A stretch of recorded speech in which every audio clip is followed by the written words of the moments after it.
श्री स्वामी समर्थ सगळ्यांना। हे बघा, दिवस मावळाची वेळ झालेली आहे आणि मस्तपैकी इकडं आमच्या तुळशीचं लग्न लागलेलं होतं आणि फुलं मस्तपैकी छान उगवली आहेत। परत आता आपण बघणार आहे पक्षी कसं फिरायला लागल्यात, कसं शुद्ध एकदम छान मस्त वातावरण आहे बघा। चला, हे बघा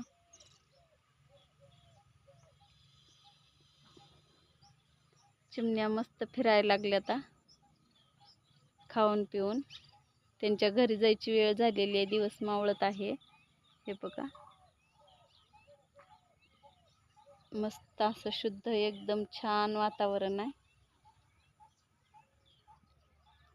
आणि मी तर इथं आहेच। चला मग सगळ्यांना बाय, कमेंटमध्ये नक्की सांगा बाय।